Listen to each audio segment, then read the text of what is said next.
안녕하세요. 최창호 박사의 심리 토크의 최창호입니다.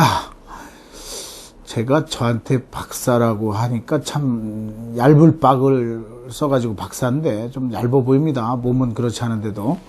근데 여하튼 제가 최창호라는 것보다 최창호 박사로 많이 알려져 있고, 우리 마인드 TV라고 해서 우리가 인터넷 신문 방송국까지 가지고 있는데 그게 아직 알려져 있지 않기 때문에 최창호 박사로 지금 소개를 하고 있고, 우리 코너를 그렇게 진행을 하고 있습니다.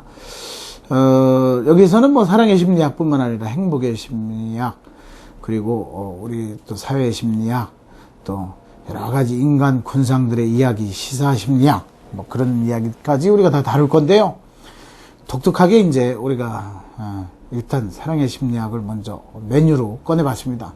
그랬더니 뭐 이론적인 것보다는 실용적인 게 귀에 쏙쏙 와닿는다라고 하는 우리 또 담당 PD의 얘기는 아직 여전히 총각이기 때문에 스킬을 좀 알려달라 뭐 그런 거 아니겠어요, 그죠? 근데 오늘도 준비한 것은 사랑 심리공합인데, 일단 가장 중요한 거는요, 사랑에 성공하기 위해서는 뭔가를 같이 먹어줘야 돼요. 먹는데도 뭔가 좀 단백질이 풍부한 돼지고기보다는 소고기 쪽을 먹어줘야 되고, 좀 달짝지근한 초콜릿 같은 것도 사실은 필요하고, 커피를 마셔도 그냥 아메리카노, 아무거나 아메리카노 이렇게 하지 말고, 약간 살은 좀 찔지 모르지만 모카 쪽에 커피를 이렇게 좀 마시는 것도 사랑의 묘약이 될 수 있죠. 근데 뭐 더 중요한 것은 드라이브, 지금 차 안에서 이런 걸 듣고 있다면 좋은데 드라이브를 하는 것도 사랑을 뭐 만들어내는데 굉장히 효과적이라고 하는 거고, 더 중요한 것은 뭐 프로포즈 같은 거 흔들다리 위에서 아니면 뭔가 놀이기구를 탄 다음에 하라는 거죠. 왜? 사람이 심장이 쿵쾅쿵쾅 뛰고 있는데 말이죠. 이게 프로포즈를 받아서 그런 건지 아니면 놀이기구를 탄 여운이 남은 건지 사람은 분간을 못 한다는 거죠. 뇌에서는. 그런 거에서부터 여러 가지 테크닉이 있는데 그건 다음 시간에 한번 또 준비해서 사랑의 테크닉에 대해서는 그때 또 이야기하기로 하고, 오늘은 최창호 박사의 심리 토크는 오늘 주제는 심리궁합입니다. 심리궁합. 심리를 알면 궁합이 보인다. 제가 책도 썼고 또 끌림의 심리학에 대해서 뭐 이수경의 파워 FM에서 오래 하긴 했는데 그런저런 내용들 제가 다 정리해서 이제 알려드릴 건데요. 그중에 사랑의 제일 법칙, 유사성의 법칙이라는 게 있죠. 층이 지지 않는 결혼을 하지 말아라.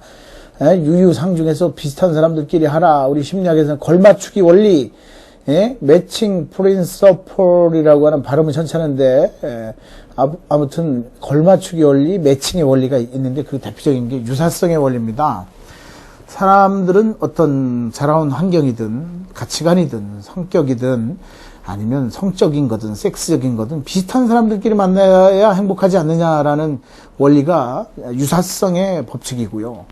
두 번째, 상보성의 법칙은 뭐냐면, 제가 이제 주장했던 거기도 한데 뭐냐면, 조금 다른 특성들이 만나서 서로 상자죠. 보충해 줄 때 서로 보완해 주는 특성을 가진 사람들이 만나야 행복하다라는 겁니다. 예를 들어서 이제 조금 더 구체적으로 알아보겠지만, 어떤 사람은 막 그냥 강한 나쁜 남자이면 상대방도 강한 나쁜 여자면 어떻게 되겠습니까? 이거는 입장 곤란해지는 거 아니겠어요? 날마다 푸드로 패고 싸우고, 그러다가 한 사람이 갈비뼈 부러져야만 끝나는 그런 싸움을 하면 참 입장 곤란해지지 않겠어요? 이렇기 때문에 한 사람이 강하다 그러면 한 사람은 약한 사람이 만나주는 게 이제 좋겠죠. 뭐 흔히 뭐 혈액형 갖고도 하고 뭐 여러 가지로 하는데 그런 거는 나중에 알아보기로 하고, 오늘 심리적 특성들을 가지고 한번 이야기를 해볼까 하는데요. 심리궁합. 우리가 이제 대표적인 게 뭐가 있을까요? 어떤 사람의 바이오리듬적인 궁합. 우리가 속궁합, 겉궁합 얘기를 하잖아요.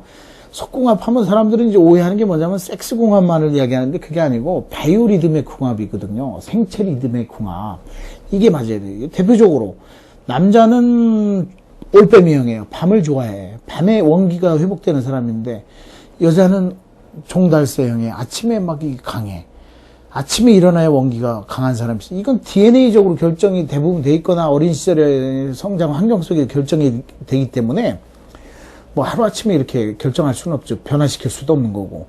이런 측면에서 만약에 종달새형과 올빼미형이 만나면 어떻게 되겠어요? 이거 참 어려워지는 거 아니겠어요? 남자는 밤에 안 자고 밤에 일을 하고 밤에 사랑을 나누려고 하는데 여자는 졸려 죽겠고, 오히려 아침에 일찍 일어나고 아침에 부지런하고 그때 이제 만나서 사랑을 나누려고 하면 얼마나 이게 어색하겠어요. 이게 종달새 올빼미가 한 공존하는 게 쉽지가 않겠죠. 이런 것. 겉궁합은 뭐냐? 성격궁합이거든요. 겉으로 드러나는 것들이 이제 어울림.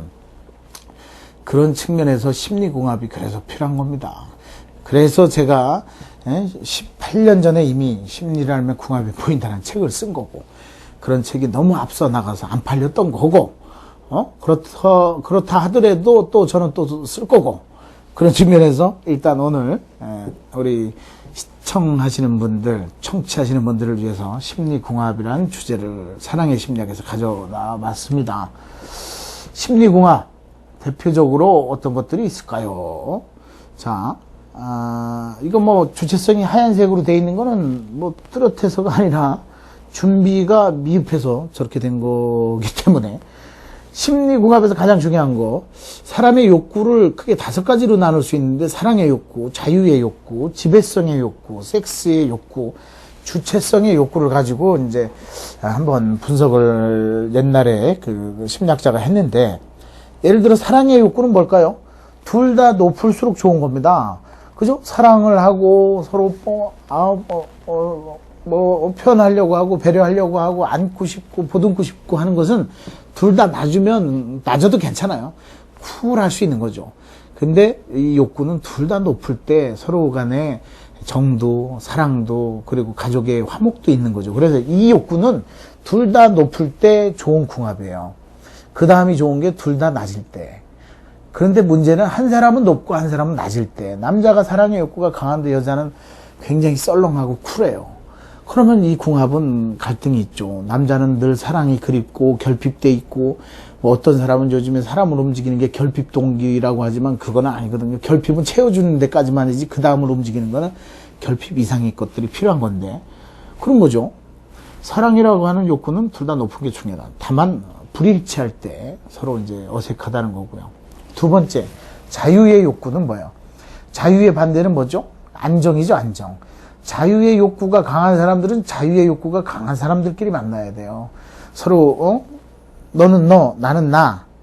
서로 구분이 되는 거죠. 근데 막, 한 사람은 자유 욕구가 강하고, 한 사람은 낮다. 안정의 욕구가 강하다. 그럼 어떻게 되겠어요? 한 사람은 역마살이 껴가지고 자꾸 밖으로 나갈 거고, 한 사람은, 집만 지키고 있는 거고. 그러다 보면 둘만의 또 갈등이 있을 수 있죠. 메디슨 카운티의 달이라는 소설이 있었고 영화가 있었잖아요. 거기에 이제 어느 날 지오그래픽 사진 기자 클린트 이스트우드가 등장하죠. 빨간색 메디슨 카운티 다리에서. 이 사람은 여기저기 돌아다니면서 사진을 찍는 자유욕구가 강한 사람이에요. 근데 그에 비해서 메릴 스트립이 주인공으로 등장했던 그 여자는 뭐예요? 시골에서 가족과 함께 안정적인 욕구를 가지고 살아가는 여자예요. 근데 어느 날 남편이 아이들을 데리고 박람회인가를 구경을 가죠. 그때 이제 뿅! 에로스 사랑으로 눈이 마주쳐서 사랑을 느끼고, 심지어는 격렬한 섹스 씬까지도 등장을 하죠. 나중에 이제 남편이 돌아오고 했는데, 이 클린트 이스트우드 이 사진 작가는 거기서 아마 이름이 로버트였던가 그런데, 같이 떠나자고 그러죠. 사랑을 위하여 떠나자. 그러면서 몇 날 며칠을 주변을 돕니다. 근데 그 여자 주인공이 메릴 스트립이 안 떠나죠. 같이 가고는 싶으나 못 떠나죠.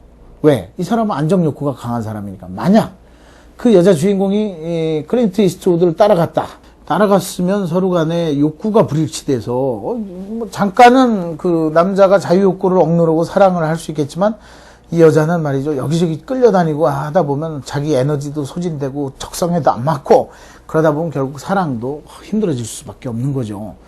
중요한 것은 그래서 안 떠났다는 거고, 그래서 나중에 뭐 여자가 먼저 죽었는데 남편은 이미 두 사람의 사랑을 동네 사람들의 소문을 통해서도 그렇고 다 알고 있었지만, 그 아내를 이해하고 그냥 평생 그냥 보듬고 살았고, 나중에 그 여자가 죽으면서 자기를 화장해서 메디슨 카운티 다리에 유골을 뿌려달라고 할 때 그것도 잘 들어줬고.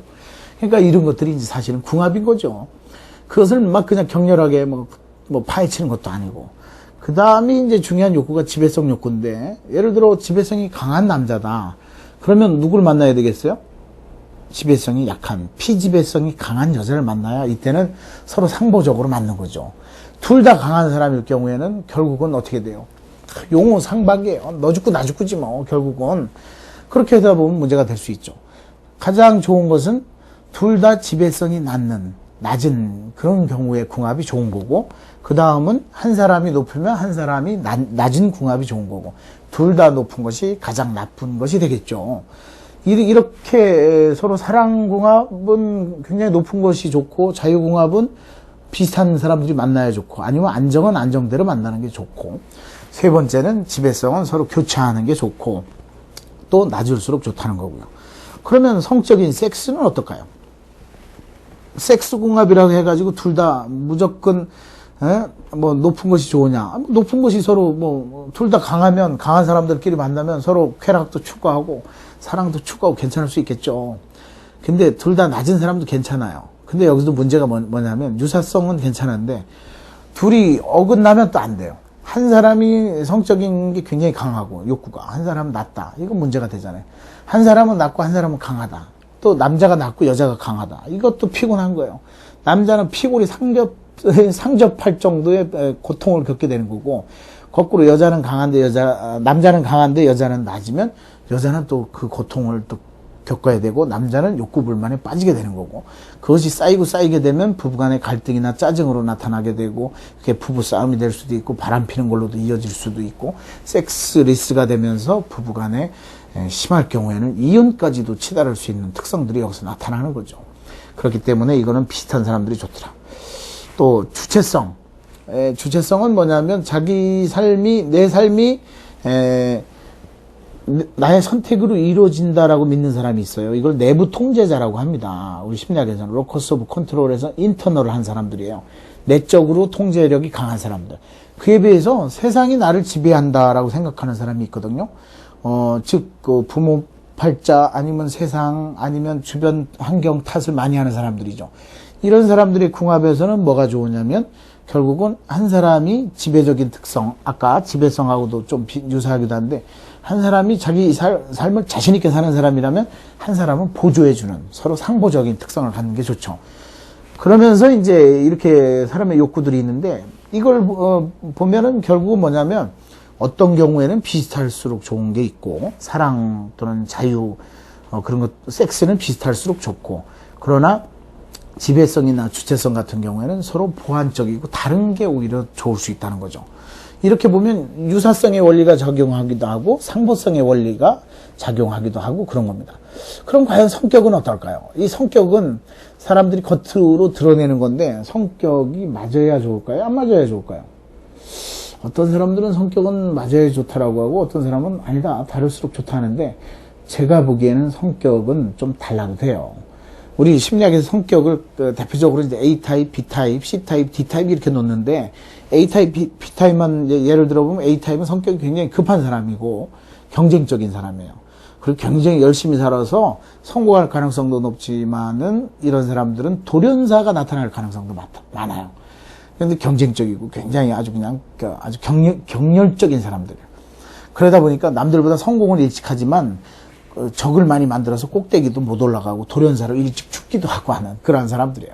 근데 B타입은 여유만만형의 스타일이에요. 뭐 그냥 아주 여유가 있기 때문에. 그럼 남자 여자를 놓고 볼 때 어떤 사람들이 좋으냐, 이럴 경우에 성격은 급한 사람은 여유 있는 사람을 만나는 게 좋다. 남자가 급하면 여자가 좀 여유만만형, 남자가 여유만만형이면 여자가 여유만만형이 좋더라. 가장 나쁜 거는 급하고 급한 A타입이 만날 때 굉장히 문제가 돼요. 부부싸움도 많이 하게 되고 서로 간에 격렬해지기도 하고. 근데 이제 B타입은 그냥 그러려니 하면서 살기 때문에 그다지 그렇게 문제가 될 소지도 없고, 문제거리가 있어도 그냥 그러려니 하고, 오케이, 오케이 받아들이는 게 이제 굉장히 좋고요. 그렇기 때문에 성격은 약간 좀 다른 것이 오히려 좋더라. 요런 궁합들이 이제 나타날 수가 있는 거죠. 예전에는 뭐 성격이 어떤 이혼한 걸 보면 1위가 뭔지 아세요? 성격 차이거든요. 근데 성격 차이라는 게 어떤 사람들은 성기의 규격 차이다, 섹스의 문제다, 라고 해가지고 성격 차이라고 둘러대지만 알고 보면 성적인 트러블이나 아니면 다른 문제를 성격으로 포장하는 경우가 많더라는 거죠. 그리고 이제 그 남자 여자에 있어서 서로 좋아하는 욕구가 다르다. 우리가 금성에서 온 여자, 화성에서 온 여자라든가 제거 심리를 알면 궁합이 보인다 같은 걸 보면 남자들이 받고자 하는 것과 하는 욕구와 여자들이 받고자 하는 욕구가 좀 다르더라. 예를 들어서 여자들은 뭐예요? 관심을 받기를 좋아하더라. 뭐가 좀, 나 여기가 좀 아파 그러면 여자들은 뭐예요? 여자들이 좀 아파하면 남자들은 약 먹어 라고 하면 뭐예요? 그거는 정말 정 떨어지는 말이죠. 어디가 아파? 왜 그렇게 됐어? 아이고, 좀 조심해야지. 뭘 어떻게 해줄까? 관심을 받기를 원해서 그렇게 얘기하는 건데, 그걸 가지고서, 약 먹어 라고 하면 이거는 썰렁해지는 거죠. 냉정하고 나에게 사랑이 없다라고 생각을 할 수 있다는 거죠. 그에 비해서 남자들은 뭐예요? 신뢰한, 믿어준다라고 하는 것을 좋아한다는 거죠. 당신을 믿습니다. 나는 자기가 최고라는 것을 그리고 자기가 나를 사랑한다는 것을, 우리가 영원히 함께 한다는 것을 믿습니다라는 것을, 그런 얘기를 좋아한다는 거죠. 그 여자들은 뭐예요? 이해해 줍니다라는 말을 좋아한다. 이해해 준다. understand라고 하는 영어 단어가 뭐예요? 당신 밑에 서다라는 뜻이잖아요. 당신 밑에 서다. 당신 위에서는 서다는 뭐예요? overstand 아닙니까? 그죠? overstand 하지 말고 understand에서 나를 좀 이해해달라라고 이제 주장하는 게 이제 여자들의 욕구라는 거죠. 우리가 5 빼기 3은 2 더하기 2는 4 더하기 4는 8이라는 얘기가 있는데, 그건 뭐냐? 5 빼기 3은 2는 뭐냐면, 어떤 오해라도 3번만 생각하세요. 그럼 이해할 수 있습니다. 이해하고 이해하면 4는 뭐예요? 사랑할 수 있습니다. 4 더하기 4는 뭐예요? 사랑하고 사랑하면 8자가 바뀝니다. 그런 뜻이거든요. 그러니까 이해를 해주는 것을 여자들은 좋아하더라. 그에 비해서 남자들은 인정받기를 좋아하더라. 인정. 야, 얼마나 인정받기를 원하냐면, 이게 남자들 가만히 보세요. 자존심과 관련된 것들이거든요.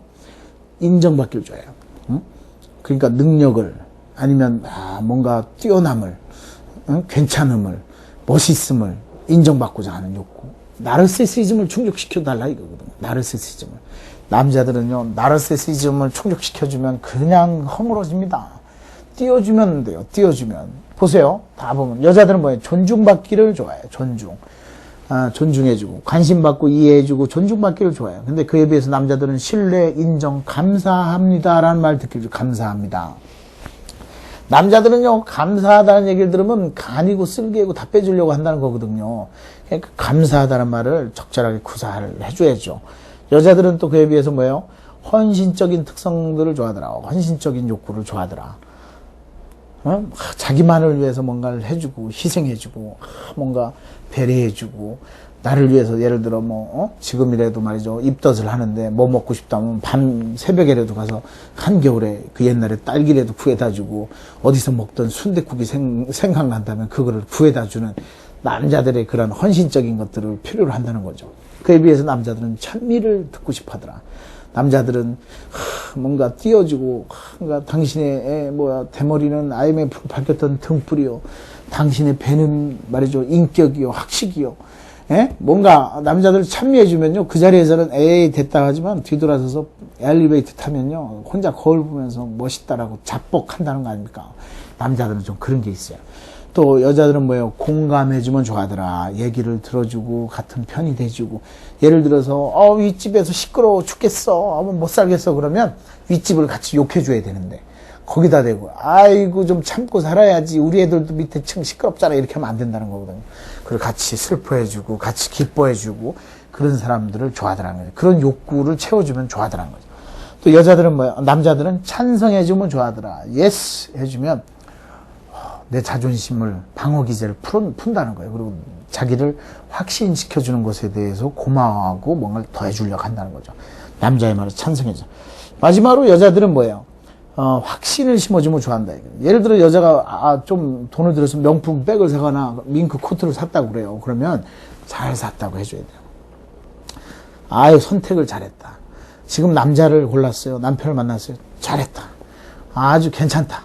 그 남자 멋있잖아. 예를 들어 우리 집사람 친구들이 아유, 너네 그 남편 이제 오빠라고 하는데 너네 오빠는 왜 이렇게 멋있냐라고 하면 제가 멋있어 봤자 얼마나 멋있겠어요. 그래도 우리 집사람은 좋아하는 거예요.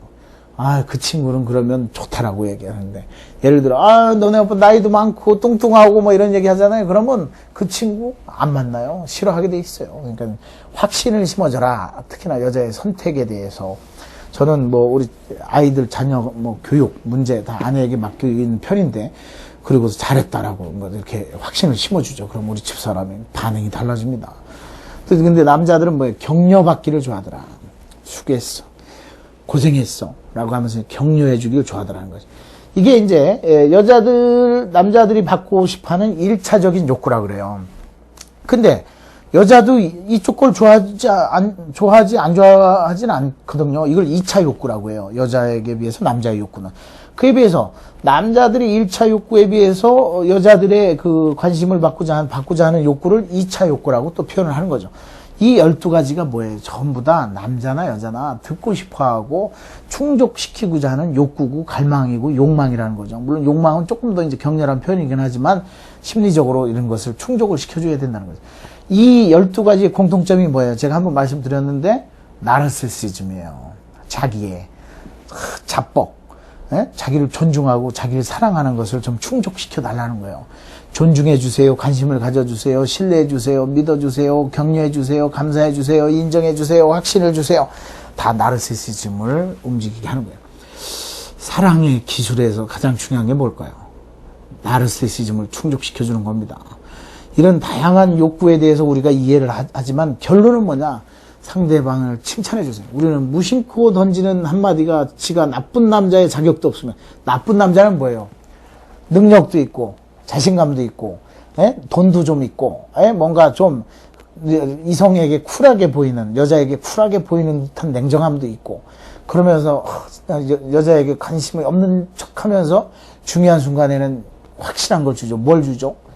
최선을 다하고 헌신을 주고, 또 뭘 주죠? 존중해 주죠. 그리고 남자들이 좋아하는 거지만, 그러면서도 결정적일 때 여자가 남자지만 여자 편을 들어줘요.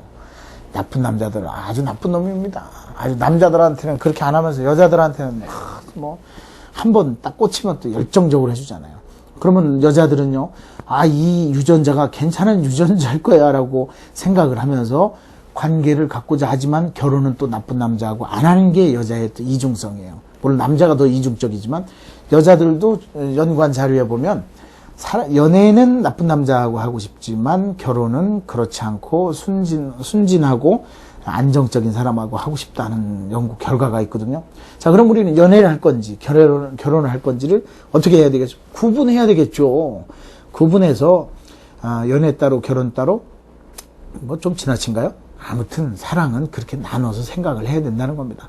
결론은 사랑하는 사람과 결혼하는 사람은 조건이 좀 다르다. 그것을 우리는 항상 좀 염두에 둬야 되겠고요. 좋은 궁합은 그럼 어떤 거냐? 상생형의 궁합이 좋으냐? 상극형의 궁합이 좋으냐? 당연히 상생형의 궁합이 좋죠. 그래서 중요한 게 여기서 빠져 있지만은 가치관 같은 거와 어떤 욕구적인 것은 좀 비슷한 사람들이 만나고, 다만 성격이라든가 아니면 어떤 지배성이라든가 이러한 욕구는 좀 다른 사람들이 만나면 오히려 사랑하고 결혼하는 데 있어서 도움이 되지 않을까 싶어요. 사랑의 심리학에 대해서 아직도 할 얘기들은 많지만, 우리가 남녀의 욕구 차이에 대해서 오늘은 좀 다양한 관점으로 시도를 해봤고, 심리궁합에 대해서 알아봤습니다. 다음 시간부터는 이제 좀 더 테크닉적인 것을 좀 알아볼 텐데요. 과연 어떤 테크닉이 있을런지요. 사랑을 불러오는 묘약 같은 건 없는지, 아니면 사랑을 쉽게라는 표현은 그렇지만 얻어낼 수 있는 어떤 설득의 심리학은 없는지, 아니면 어떤 장소에서 어떻게 하는 것이 좋은 건지, 그런 구체적인 사례를 가지고 또 다시 오겠습니다. 오늘 최창호 박사의 심리 토크, 사랑의 심리학은 여기서 접고, 다음부터는 조금 더 테크니컬한 걸 가지고 여러분들을 찾아뵙겠습니다. 고맙습니다. 다음 시간에 또 뵙지요.